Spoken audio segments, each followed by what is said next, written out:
Favorite tales from the Qur'an. These are two tales, the army of ants and the powerful jinn.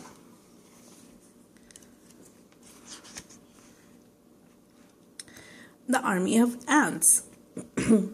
Surah An-Naml, chapter 27, verses 15 to 19.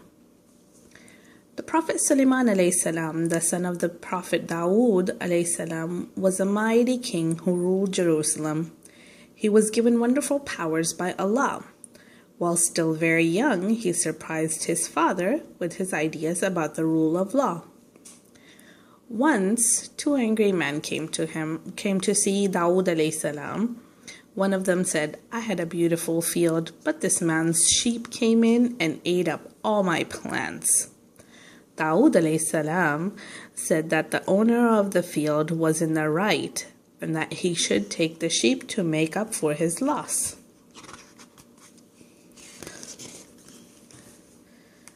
But Sulaiman alayhi salam, although just a boy, was very intelligent and said, "Let the sheep be given to the owner of the field, who will use their milk and wool. Later, when the crops are fully grown, the sheep will be returned to their owner," he said. When Sulaiman alayhi salam grew up, he was blessed with prophethood and became the king too. Thanks to Allah, he knew everything the birds said to each other. He could control the winds. He could also make the jinns do whatever he wanted. One day, Sulaiman alayhi salam was passing through a valley along with his mighty army. A large number of ants lived there. Seeing the huge army coming, one of the ants at once shouted to the other ants, "Go home before Sulaiman and his army step on you by mistake."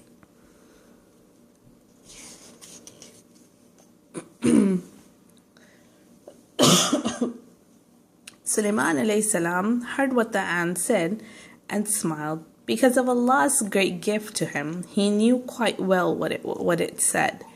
He was suddenly startled at how good Allah had been to him. He returned to his Lord in praise and prayer.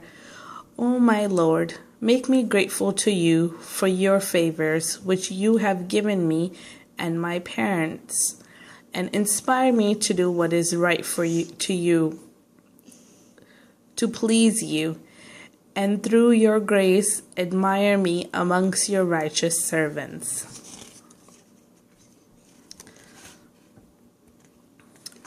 Now to the next story, the powerful jinn.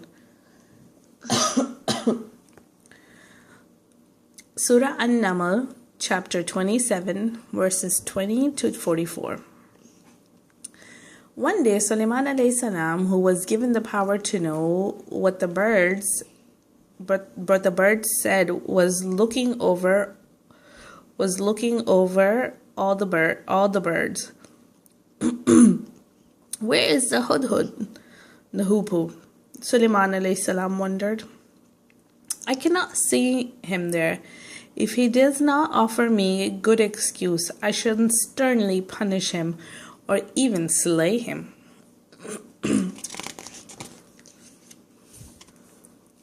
Soon after, the hudhud arrived.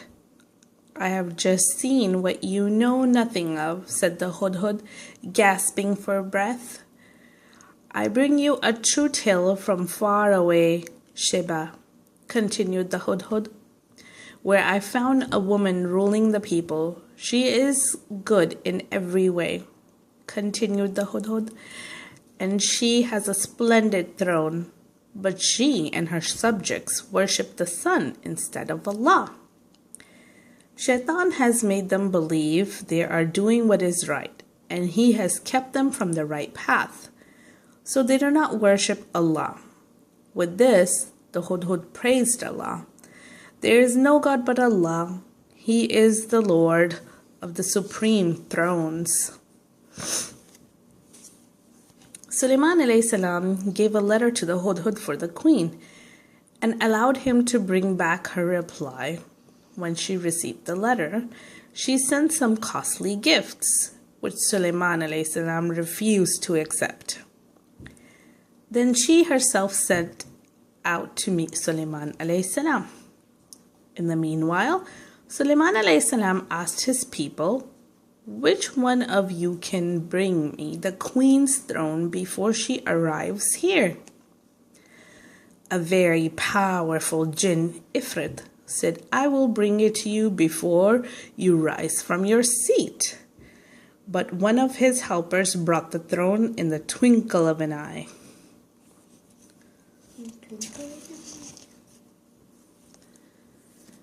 Seeing the throne in front of him, Sulaiman alayhi salam was greatly taken with it, but displayed no pride. He humbly thanked Allah. "This is a favor from my Lord, with which he would test my gratitude. He that give thanks has much to gain, but he who does not will lose as a result. As for Allah, he is free of all needs. He is supreme in honor." When the queen reached Jerusalem, she was invited to sit on her own throne, which had been slightly altered to make it look different. She realized, however, that it was her own throne and was amazed at the power of Allah. Sulaiman alayhi salam ushered her into his beautiful palace. When she walked across the floor, she tucked up her skirts, thinking it was a pool of water. Sulaiman alayhi salam stopped her, saying there was no water, but a floor of glass beneath, which water was flowing, giving it the look of something which it was not. In the same way, there was only one reality, and that was Allah, the Creator. Everything else was His creation, so the queen should give up the worship of the sun and worship the one who had created everything.